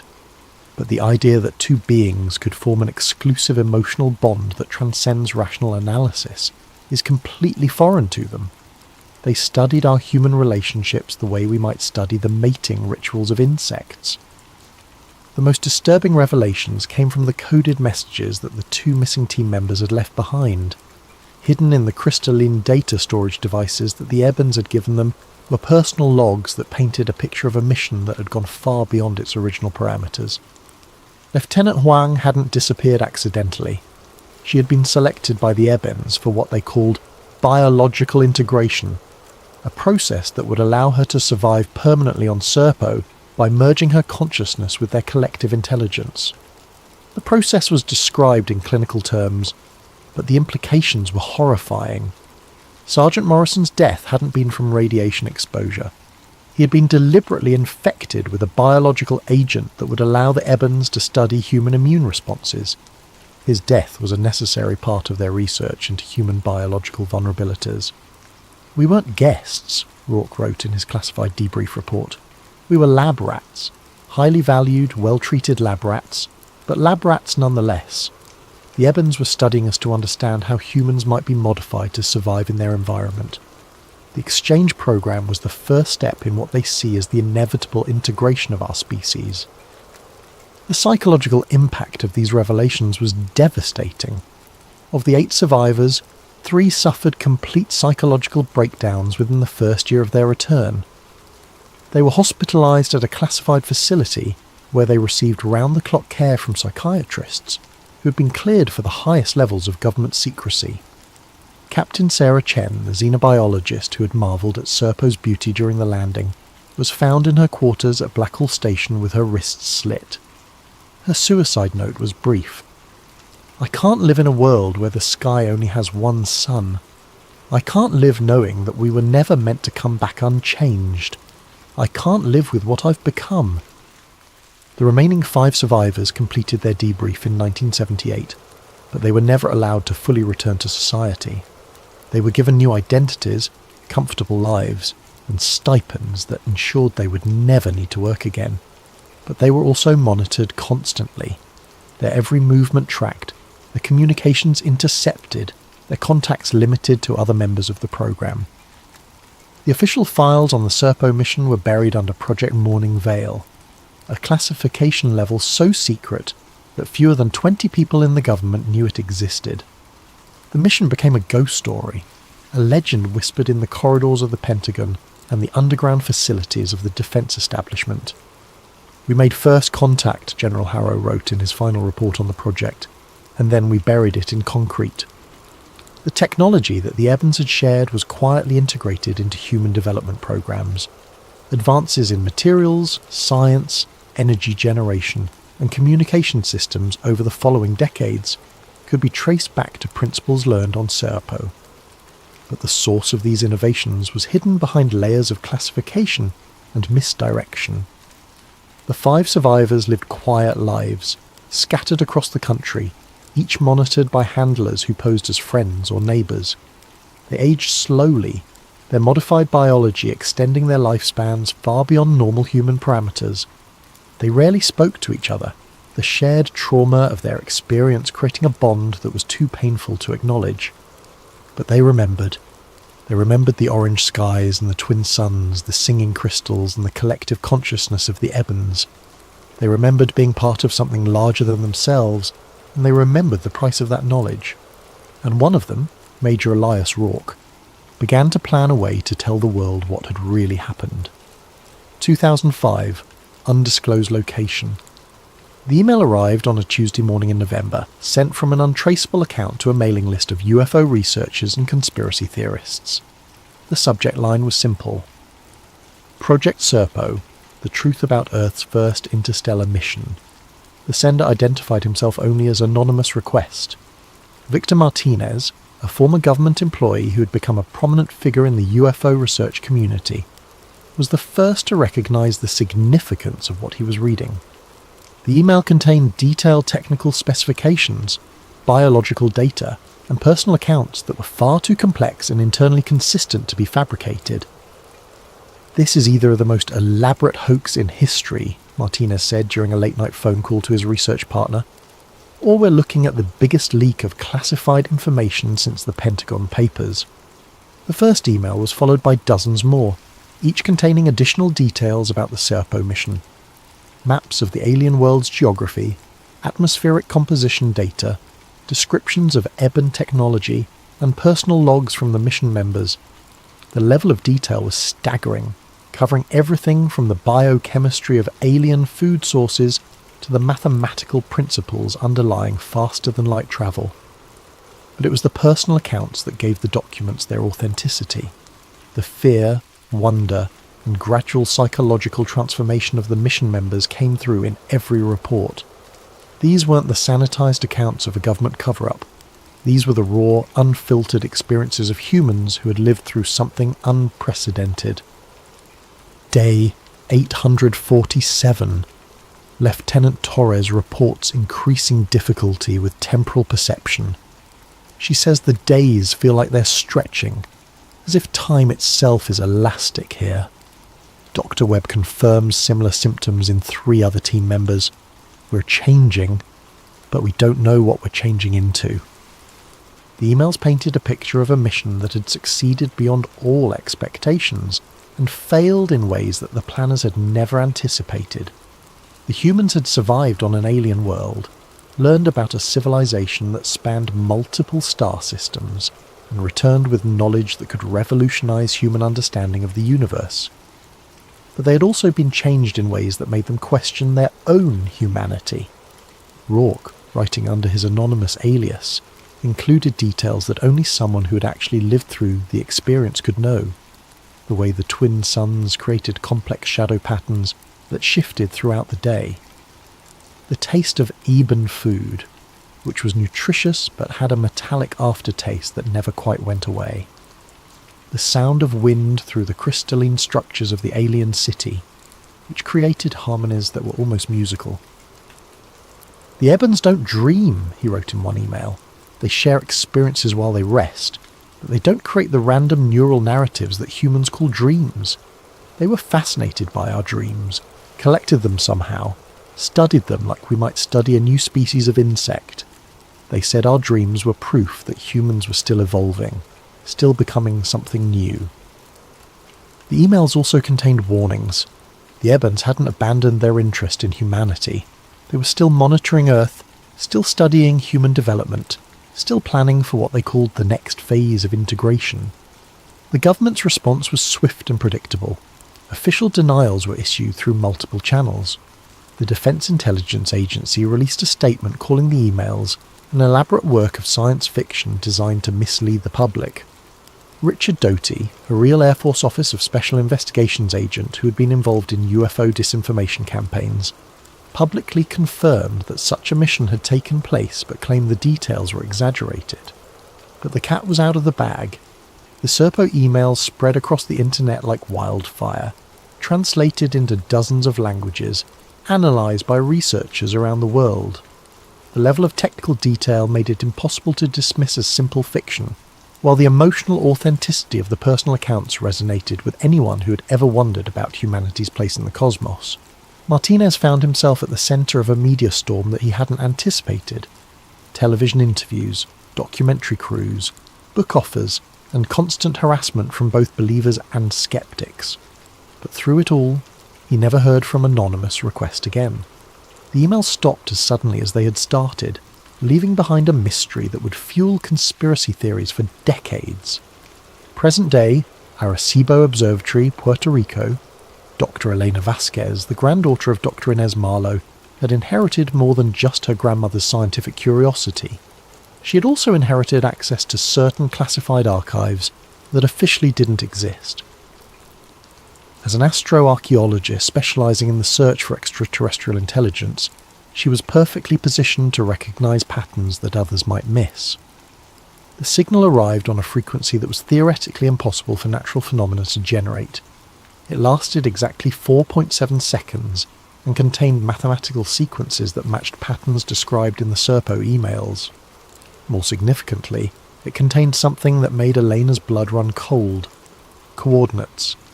Not coordinates for Earth, but coordinates in space. A location in the Zeta Reticuli system that matched descriptions of Serpo's orbital position with frightening accuracy. "It's a recall signal," she whispered to her research partner as they analysed the data. "They're calling someone home." But the most terrifying possibility wasn't that the signal was meant for the two humans who had remained on Serpo 40 years earlier. The most terrifying possibility was that it was meant for their descendants, for hybrid beings who had been born under alien suns and were now ready to return to Earth. Eleanor published her findings in a paper that was immediately classified by the National Security Agency. But word leaked out, as it always does, and the UFO research community began connecting the dots between the Serpo emails, the mysterious signal, and a series of unexplained atmospheric phenomena that had been occurring around the world. 3 months after the signal was detected, Major Elias Rourke was found dead in his government-provided apartment. The official cause of death was heart failure, but those who knew him suspected otherwise. At age 89, he had been the last surviving member of the original Serpo mission, the keeper of secrets that governments would kill to protect. His final journal entry, discovered hidden in a safety deposit box, read, "They're coming back. Not the Ebens, but our people. The ones we left behind have become something new, something that belongs neither to Earth nor to Serpo. God help us all when they arrive, because they'll see us as we saw the Ebens, primitive beings clinging to an outdated definition of what it means to be intelligent life." The story of the Serpo Protocol remains officially denied by every government agency that has ever been asked about it. But in the deep archives of the Defense Intelligence Agency, in the classified sections of Wright-Patterson Air Force Base, and in the memories of a handful of aging scientists, the truth persists. Humanity made contact with an alien civilization. We sent our best and brightest to learn about them, and what we learned was that in the vast cosmos, being human might not be an advantage. It might be a limitation that evolution is eager to overcome. The orange skies of Serpo still shine in the dreams of those who remember. The twin suns still cast their complex shadows across the memories of the survivors. And somewhere in the darkness between the stars, our lost astronauts are coming home, changed beyond recognition, carrying knowledge that will either elevate humanity or replace it entirely. The Serpo Protocol was never just about exploring space. It was about discovering what we would become when we finally left the cradle of Earth behind. The answer, it seems, is something that our species isn't quite ready to accept. But ready or not, our cosmic education is about to continue.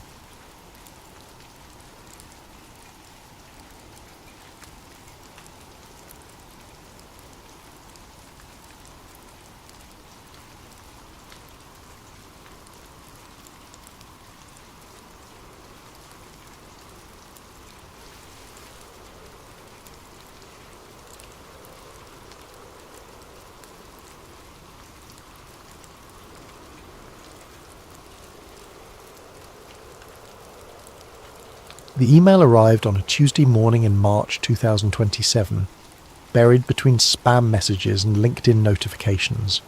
Silas Rourke almost deleted it, mistaking the sender's address for another phishing attempt, but the subject line stopped him cold. Immediate contract opportunity. Devon Island Geological Survey. Devon Island. Even the name sent a chill through him. Silas had spent the last 5 years analysing satellite imagery for various aerospace contractors, his days consumed by pixel-perfect examinations of terrain that most humans would never see in person. At 32, he'd developed an eye for inconsistencies that his supervisors both valued and feared. His last position had ended abruptly when he'd questioned discrepancies in some orbital photography, asking too many questions about why certain images seemed staged. The email was from Dr. Unsolved, Director of Field Operations for Volstrix Dynamics. The company name was familiar. They'd been mentioned in aerospace journals as a NASA contractor specialising in Mars mission preparation. The offer was generous. 3 months on Devon Island, Canada, conducting geological surveys for future off-world missions. The pay was almost too good to be true. Silas read the email 3 times before responding. He'd heard about Devon Island, the largest uninhabited island on Earth, located in the Canadian Arctic. Its barren, crater-scarred landscape was so similar to Mars that NASA had been using it as a training ground for years. The isolation appealed to him. After months of unemployment and mounting bills, the contract felt like salvation. Within 48 hours, he was on a plane to Resolute Bay, Nunavut. The flight to Devon Island was unlike anything Silas had experienced. The small charter plane carried only 8 passengers, all bound for the same destination. His fellow travellers were an interesting mix.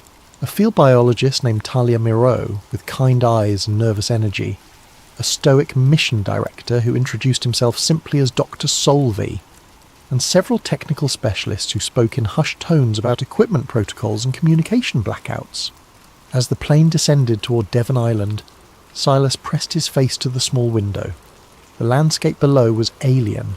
Rust-coloured earth stretched endlessly, broken only by ancient impact craters and the occasional rocky outcrop.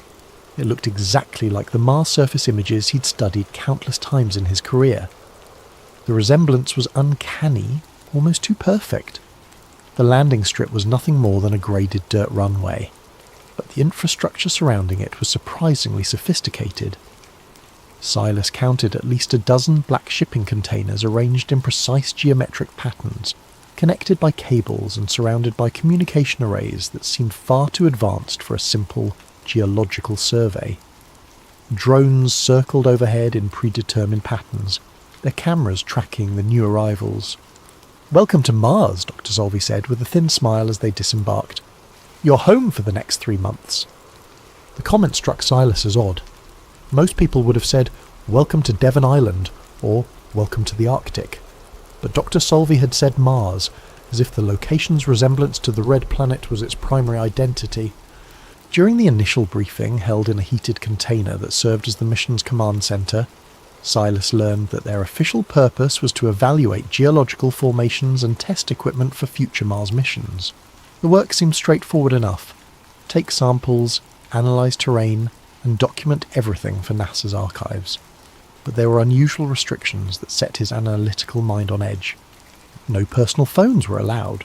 All communication with the outside world had to go through official channels, using encrypted tablets provided by Volstrix. The internet connection was heavily filtered, with access limited to specific scientific databases and approved communication platforms. Even more strangely, they were required to maintain radio silence during certain hours of the day, with no explanation provided for these communication blackouts. "Security protocols," Dr. Solvey explained when Silas questioned the restrictions. "We're testing sensitive equipment here. Can't have any unauthorized signals interfering with our work." The explanation felt rehearsed, like a line from a script. That first night, Silas lay in his assigned bunk, listening to the Arctic wind howl across the barren landscape. The accommodation was a modified shipping container, surprisingly comfortable but completely isolated from the outside world. Through the small window, he could see the communication arrays blinking in the darkness, their lights creating an almost hypnotic pattern against the starless sky. Something felt wrong about this place, but he couldn't put his finger on what it was. The first week on Devon Island passed in a blur of routine geological surveys and equipment testing. Silas found himself working closely with Talia Moreau, the field biologist, whose job was to study extremophile organisms that might provide insights into potential Martian life. She was intelligent and observant, with a background in astrobiology that made her invaluable to the mission. It was Talia who first pointed out the inconsistencies. "Have you noticed the rover tracks?" she asked during their third day of fieldwork. They were standing near a section of terrain that NASA claimed to use for rover simulations, examining the reddish soil that looked remarkably similar to Martian regolith. Silas looked where she was pointing. Clear tyre tracks crisscrossed the area in complex patterns, some overlapping others in ways that suggested multiple passes over the same ground. But here was the strange part. According to their mission schedule, the rover simulations weren't supposed to begin for another 2 weeks. "Maybe they're from previous missions," Silas suggested, though he wasn't convinced by his own explanation. "Look at the degradation pattern," Talia said, kneeling to examine the tracks more closely. "These are fresh, maybe a few days old at most, but the weather reports show we had a sandstorm last week that should have erased any surface markings." Silas pulled out his tablet and accessed the mission archives.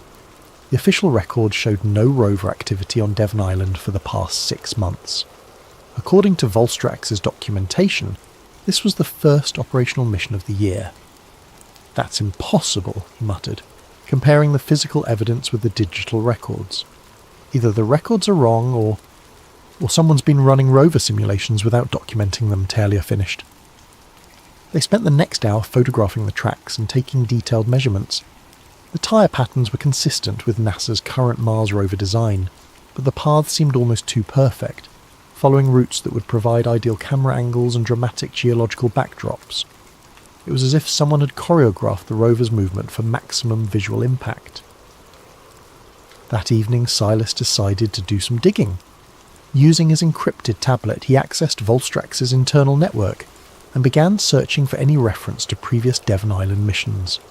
The search results were frustratingly sparse, just vague references to preparatory surveys and equipment calibration, with no detailed logs or photographic evidence. But buried in a technical support forum, he found something interesting. A post from a Volstrax technician dated 3 months earlier mentioned troubleshooting Studio B connectivity issues on Devon Island. The post had been quickly deleted, but cached fragments remained in the system. Studio B. That was a designation he hadn't heard during any of their briefings. The next morning, Silas set out to explore the island more thoroughly. The official mission area was relatively small, confined to a valley between 2 low ridges. But Devon Island was enormous, over 21,000 square miles of uninhabited wilderness. Surely there were areas beyond their designated zone that might hold answers. He found Studio B by accident, following a set of heavy vehicle tracks that led away from the main camp. The tracks were partially obscured by recent snowfall, but they formed a clear path toward a cluster of boulders about 2 miles from the official mission perimeter. Hidden among the rocks was a structure that definitely wasn't in any of the mission documentation. It looked like a large shipping container, but heavily modified with additional ventilation systems and what appeared to be a satellite uplink array. A discreet sign near the entrance read, "Studio B, authorized personnel only." The entrance was secured with a biometric scanner, far more sophisticated than anything else Silas had seen on the island. When he approached, the scanner activated automatically, bathing his face in red light before flashing an "access denied" message. He circled the structure, looking for windows or any other way to see inside. The building was completely sealed, with no external indication of its purpose, but the ventilation system was running constantly, and he could hear the faint hum of electronic equipment from within. On his way back to camp, Silas noticed something else that made his pulse quicken. Mounted on a nearby ridge was a high-resolution camera system, perfectly positioned to capture the main rover testing area. The camera wasn't part of the official mission equipment. He'd memorized every piece of technology listed in their operational briefing. That night he shared his discoveries with Talia during their evening meal. They sat in the communal dining container, speaking in whispers while the other team members focused on their own conversations. "I've been noticing things too," Talia admitted. "The communication blackouts always seem to coincide with drone activity, and yesterday I saw Dr. Solvi uploading files to a server that's not part of our official network." "What kind of files?" "Video footage, Mars rover footage, or at least footage that looked like it was from Mars, but the timestamp showed it was recorded here, on Devon Island." Silas felt a chill that had nothing to do with the Arctic weather. "Are you saying they're filming fake Mars footage?" "I don't know what I'm saying yet, but something's not right about this place." They agreed to continue investigating, but carefully. Whatever was happening on Devon Island, it was clearly being kept secret from most of the mission team. They needed more evidence before drawing any conclusions. The opportunity came during their second week, when a severe weather system moved across the island. The storm brought blinding snow and winds that made outdoor work impossible, forcing the entire team to remain in the heated containers for 36 hours. But weather emergencies also meant relaxed security protocols. During the storm, normal communication blackouts were suspended, and the constant drone surveillance was grounded. It was the perfect time for Silas to make his move. He waited until 2 a.m. when the camp was quiet except for the howling wind. Using a maintenance access code he'd observed Dr. Solvi enter earlier that week, Silas slipped out of his accommodation and made his way through the storm towards Studio B. The journey was treacherous. The snow was so thick that he could barely see 5 feet ahead, and the wind threatened to knock him off his feet with every step. But the storm also provided perfect cover. Anyone monitoring the camp's security systems would dismiss his movement as weather-related interference. Studio B loomed out of the swirling snow like a geometric ghost. The biometric scanner was still active, its red light cutting through the darkness. But Silas had come prepared. Earlier that day, he'd managed to lift a security keycard from Dr. Solvi's jacket while helping him clear ice from the communication arrays. The keycard worked, the scanner flashed green, and the heavy door clicked open. Inside, Silas found himself in an airlock-style entry chamber. After a few seconds, the inner door opened automatically, revealing a space that took his breath away. Studio B was a fully equipped television production facility, disguised as a simple shipping container.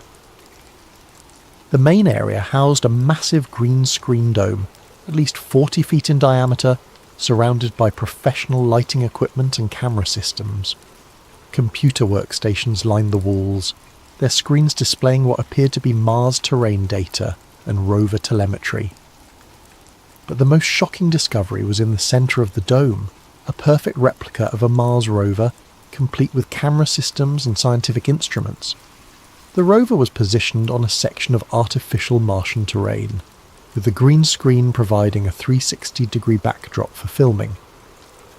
Silas approached one of the computer workstations, his hands trembling with excitement and fear. The screen showed real-time feeds from multiple cameras, all focused on the replica rover. But these weren't test feeds. They were being actively uploaded to NASA's public servers, complete with official timestamps and mission data. A thick operations binder lay open on the desk, its pages filled with detailed information that made Silas's blood run cold. The cover page read, "Either Script, Sol 3247. Inside, he found page after page of pre-written content, Twitter posts for NASA's official Mars rover account, complete with specific timestamps and engagement metrics, scripted rover malfunctions and recovery procedures, a public emotion index that tracked social media responses to Mars mission updates, detailed storyboards for discovering Martian geological formations, technical specifications for creating realistic Mars weather effects. One page contained a chilling directive: maintain public interest through carefully managed crisis scenarios. Rover malfunction events should occur every 45 to 60 days to maximise emotional investment without triggering skepticism. Silas photographed every page using his tablet's camera, working quickly while keeping an eye on the door. The evidence was overwhelming. This wasn't a Mars simulation facility. It was a content creation studio, designed to manufacture fake Mars exploration footage for public consumption. But the most disturbing discovery was yet to come. In a locked filing cabinet, Silas found a folder marked ECHO Protocol, Historical Documentation. Inside were mission reports dating back to 2014, detailing the failure of primary Mars mission objectives and the implementation of narrative maintenance protocols. According to the documents, the real Mars rover mission had encountered catastrophic problems in 2014, problems that would have ended public support for space exploration if revealed. Instead of admitting failure, NASA had partnered with private contractors to create a false narrative of continued success. Devon Island had been chosen as the perfect filming location because of its natural similarity to Mars. The isolated location and extreme weather conditions ensured that unauthorized access was nearly impossible. Over the past 13 years, hundreds of hours of Mars footage had been created here and seamlessly integrated into NASA's official communications. The scope of the deception was staggering. Every Mars rover photo, every geological discovery, every triumph and setback had been carefully scripted and filmed on this frozen island in the Canadian Arctic.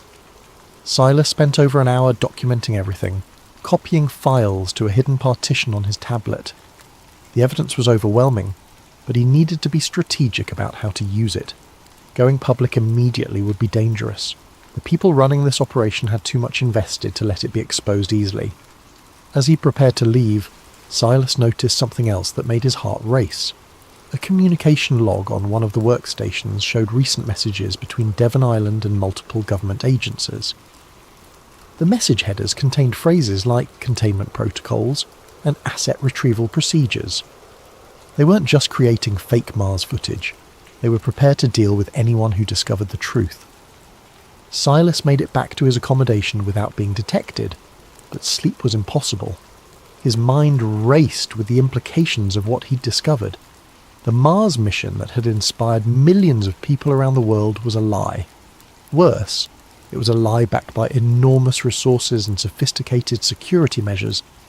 He needed to find a way to get the evidence off the island, but the communication restrictions made that nearly impossible.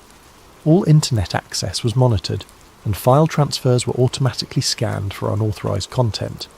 Even if he could upload the evidence, there was no guarantee it wouldn't be intercepted before reaching the outside world. The next morning, Silas noticed changes in the camp's atmosphere. Dr. Solvey seemed more watchful, and several team members who had been friendly before now avoided eye contact. Most disturbing of all, the drone surveillance had intensified. The unmanned aircraft now followed individual team members during their outdoor work, maintaining constant visual contact. "Something's wrong," Talia whispered during their midday meal. "I tried to access my personal email this morning, and the system flagged it as a security violation. They're monitoring everything more closely now." Silas nodded, careful not to reveal what he'd discovered. He needed to be sure who he could trust before sharing the evidence from Studio B. That afternoon, while conducting routine soil sampling in the rover testing area, Silas noticed something that made his pulse quicken. The rover tracks had changed again, new patterns overlaying the old ones, creating a complex maze of tyre marks. But according to the mission schedule, no rover testing was supposed to occur for another week. He followed the tracks to their termination point near the cluster of boulders that concealed Studio B. Hidden among the rocks was a second rover, identical to the one he'd seen in the studio, but this one was actively being used for outdoor filming. As he watched through binoculars, Silas saw a small crew emerge from Studio B. They were setting up camera equipment and preparing to film the rover in action. The entire operation was being conducted with military precision, with crew members communicating through encrypted radio systems.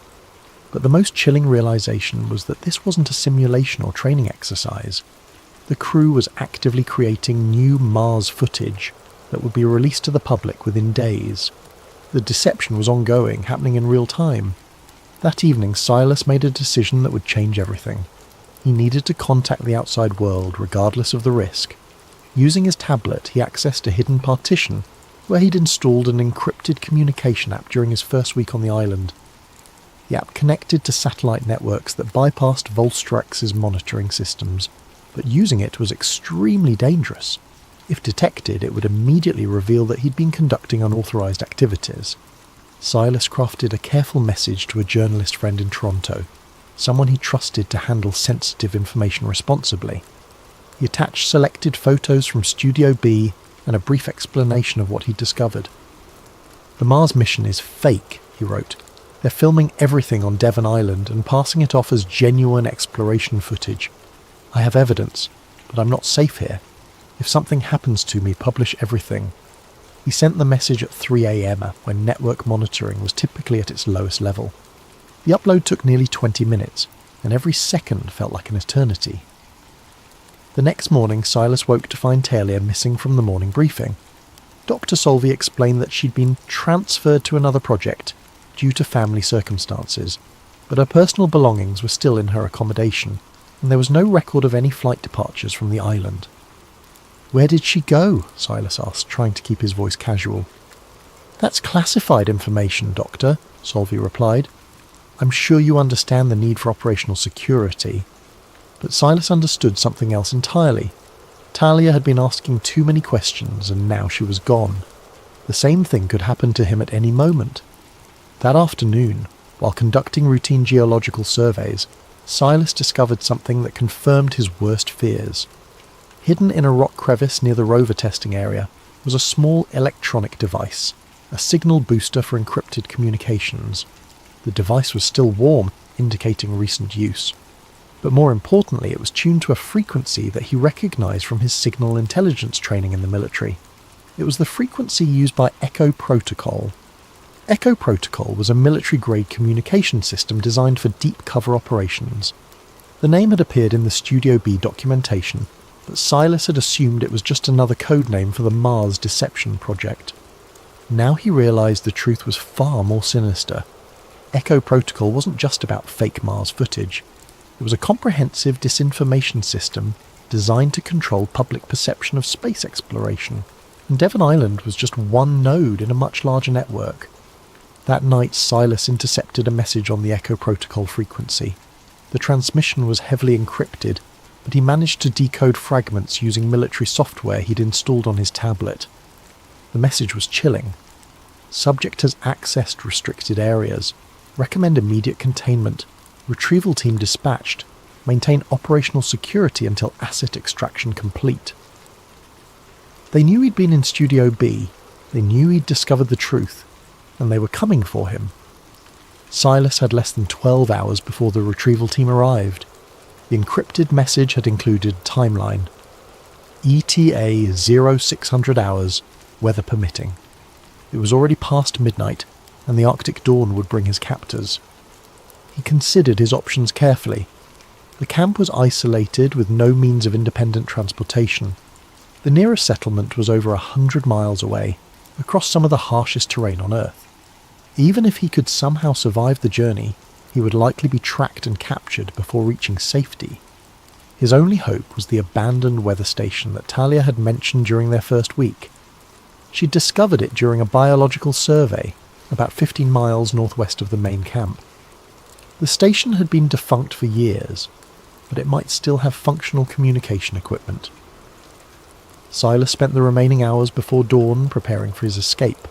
He packed emergency supplies, downloaded offline maps to his tablet, and created multiple backup copies of the evidence from Studio B. Most importantly, he configured his tablet to automatically upload all data to several cloud storage services if he failed to check in within 72 hours. At 4 a.m, he slipped out of his accommodation and began the treacherous journey across the frozen landscape. The temperature was minus 40 degrees Fahrenheit, and the wind cut through his Arctic gear like a blade. But the harsh conditions also provided perfect cover. No one would expect him to attempt such a dangerous journey in these conditions. The weather station was even more isolated than he'd expected. The building was partially buried in snow, its communication arrays twisted and broken by years of Arctic storms. But the structure was still intact, and more importantly, it was equipped with an emergency satellite uplink system. Silas spent 4 hours getting the equipment operational, using components salvaged from the damaged arrays. The system was primitive compared to Volstrax's sophisticated network, but it would be enough to upload his evidence to multiple servers around the world. As he worked, he could hear aircraft in the distance, helicopters conducting search patterns around the main camp. The retrieval team had arrived, and they would soon discover his absence. The satellite uplink finally came online at 11 a.m. Silas uploaded everything: the photos from Studio B, the Echo Protocol documentation, the communication logs, and a detailed written account of his experiences on Devon Island. He sent copies to journalists, government officials, and several scientific institutions that had been involved in Mars exploration. But as he prepared to leave the weather station, Silas heard the distinctive sound of helicopter rotors approaching. Through the building's ice-covered windows, he could see 2 black aircraft circling the area, their occupants clearly searching for him. The retrieval team had found him. The helicopters landed simultaneously, disgorging a team of 6 people dressed in Arctic gear and carrying military-style equipment. They moved with professional precision, surrounding the weather station within minutes. "Mr. Rourke," a voice called through a megaphone. "This is Agent Ray Dinnis with the Department of Scientific Security. We need to speak with you about your recent activities."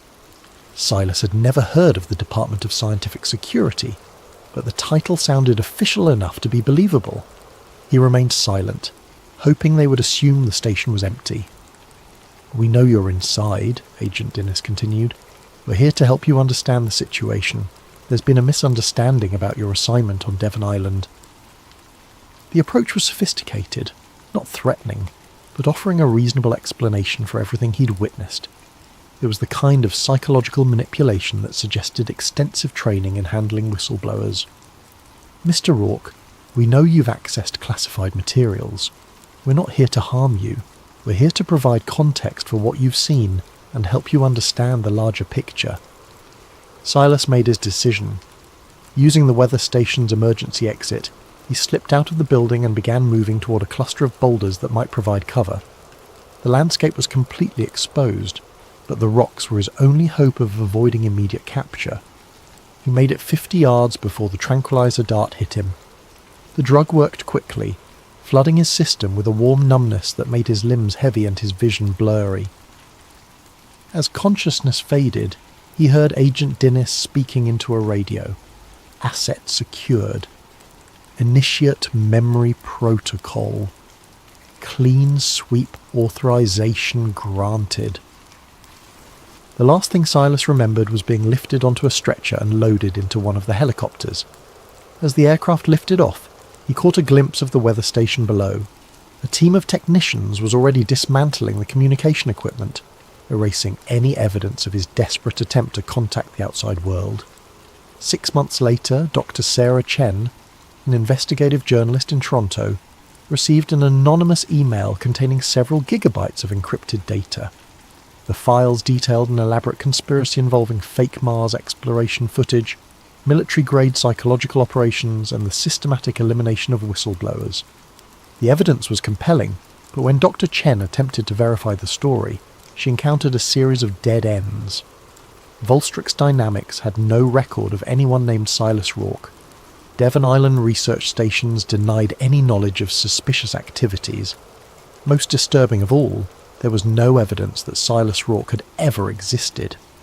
Birth records, employment history, educational credentials, everything that would normally document a person's life had been scrubbed from official databases. It was as if 32 years of existence had been systematically erased. Dr. Chen spent months investigating, but every lead turned into a dead end. The few people who claimed to remember Silas Rourke gradually changed their stories, insisting they had been mistaken or confused. The anonymous email remained the only evidence of his existence. On a cold March morning, almost exactly 1 year after Silas Rourke had accepted a contract to work on Devon Island, NASA released a new batch of Mars rover photos. The images showed spectacular geological formations and evidence of ancient water activity, exactly the kind of discoveries that captured public imagination and justified continued space exploration funding. But in the corner of one photo, barely visible unless you knew what to look for, was a small detail that shouldn't have been there.